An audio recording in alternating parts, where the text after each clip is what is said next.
ఇదంతా ఏందయ్యా గ్రామంలో ఈ లొల్లేంది కథ ఏంది ఎర్ర ఎర్రగా పచ్చ పచ్చగా ఇక్కడ చిరుతల రామాయణం నడుస్తుంది. ఓ దొరా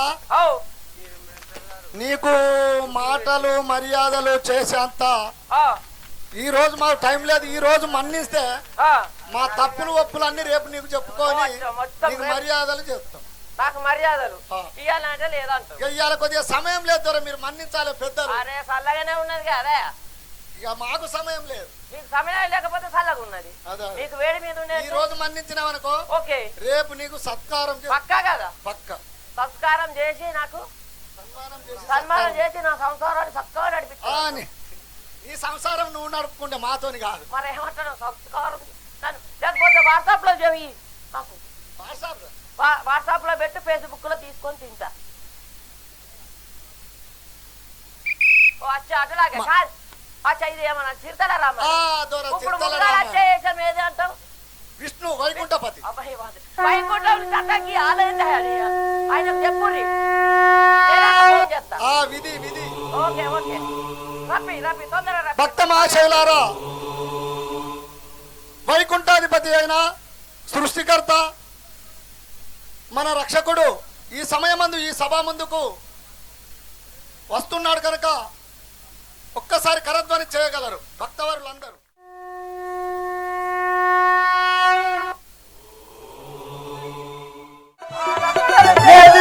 పరిపాలుండదురా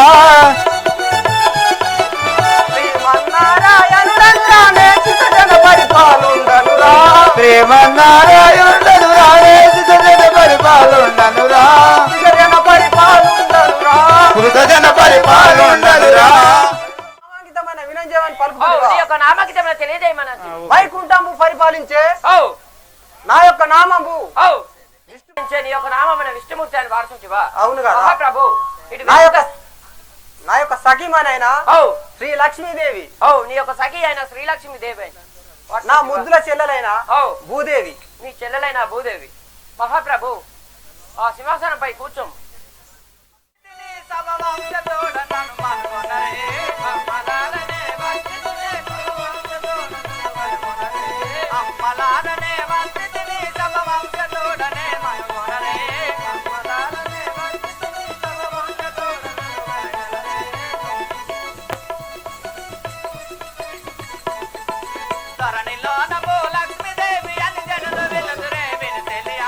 ధరణిలోన భూలక్ష్మీదేవి అని జనులు వెలుగుతురే వినునా.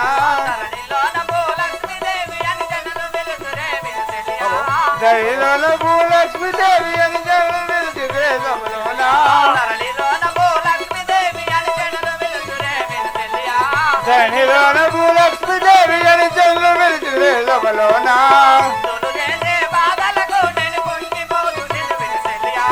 ఇందులు చేసే పాపము ఇంది గోరు తెలియా.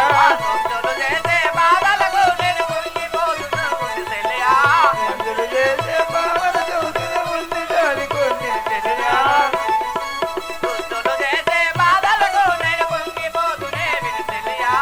ఇందులు చేసే పాపలకు ముందు చేసి తెలియా.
నీ యొక్క నామకితం తెలియజేయమని కోరుచుంటుంది. అటనే తెలిపదా వినుము. ఎందుకు రకంటే ఎటు పోతున్నావు? మా మరణాయ పోతున్నా. అటులాగా పాము కుంభకర్ణుని ఓ వాళ్ళు చేయబట్టి బాధకు లేక ఉన్నదాన్ని భూలోకంలో ఎవరు తట్టుకుంటలేలంటావు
చెట్టు బాధలకు తాళలేక ఉన్నాను అన్నయ్య చింతానందకు మా భూదే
పెట్టుకున్నాడు అన్నయ్య చెల్లెలా భూదేవి నువ్వు చింతించకు నీ బంధువులే జన్మించాడు కానీ ఎక్కడ జన్మించాడు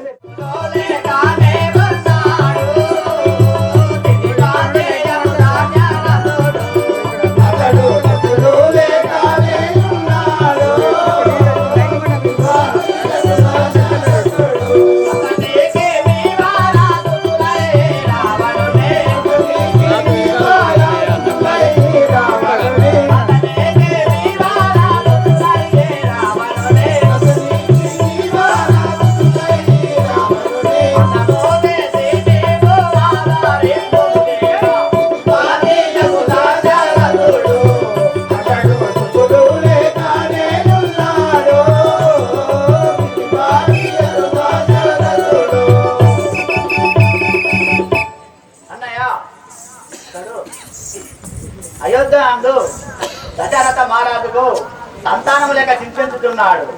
అతని గర్భమాసం జన్మించి రావణ కుంభకర్ణం వధించి మాకు రక్షించుకునేవా సరే నీవు ఎన్నడులాలేను హరి అయోధ్యన జన్మించేదాడు సరే నీవు ఎన్నడులాలేను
నేనా వందనములు. చల్లగా వాడుతున్నాడు. అయోధ్య నగరము పరిపాలించే దశరథ మహారాజని వాడుతున్నాడు. అయోధ్య నగరం పట్టణాన్ని పరిపాలించే దశరథ మహారాజు. అవు మహారాజా నా యొక్క సఖీమణులైన కంసల్య, కైక, సుమిత్ర ముగ్గురు అనే ముఖ్యం. ఈ అమ్మాయి మొక్కలతో చచ్చిపోతాను. ఆ పొద్దులో తిరుగుతా బాబు మధ్యాహ్నం పోతే లాభం పోతే రాకమందని సేవగా నా యొక్క నామం వినజీవన పలుకుతున్నాను. నా కుమారులైన రామ, లక్ష్మణ, భరత, శత్రుఘ్న. ఒకవేళ బలిపేదలు పోతే సేవగా ఏమిటి నీ అపశక్నము? అపశక్నాలే ఉన్నాయి మహాప్రభు. అందరితో చూడు అక్కడ 3 ముగ్గురు ఈడ ఒకరితో ఈడ 6 ఉన్నాయి. అచ్చా ఈ సింహాసనంపై కూర్చోడు మహాప్రభు. राजा रामचंद्र महाराज की रामचंद्र महाराज की కోసలాధిపతి కోరిన భార్యలు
ప్రజలందరూ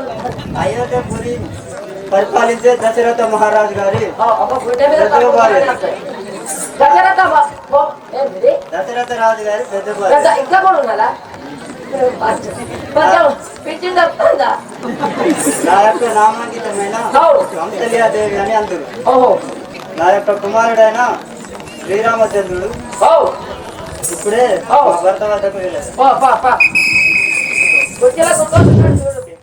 కైకలేసుదే బొత్తుల వంటి కైకానా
అదని పాత పరిచయం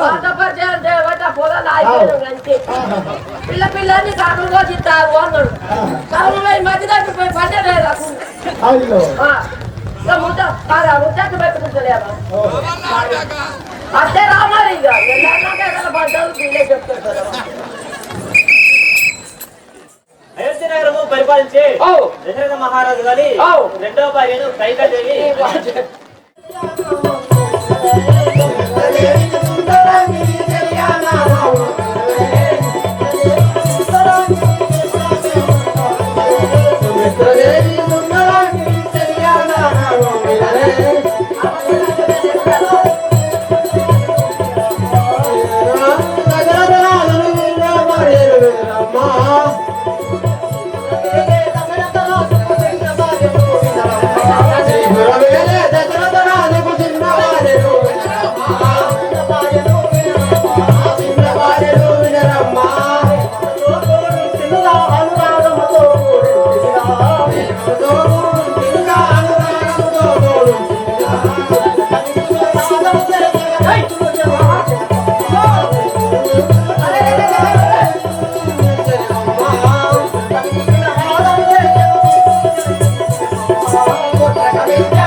దశరథ రాజు చిన్న భార్య దశరథ మహారాజు భార్య చిన్న భార్య ఇద్దరు లక్షలు చెప్పారు ఇద్దరు కుమారులు ఇద్దరు వచ్చిందా తెలియమని అలాంటి పలుకులు ఈ కాలంలో తెలియమని అలాంటి పలుకులు పలకబడదు మా ఆయన అర్థం ఇద్దరు గుర్తుపిచ్చింది రోడ్డు పెద్ద మీద మరి భగవంతుడు కాదు చిన్న ముగ్గురు అక్కడే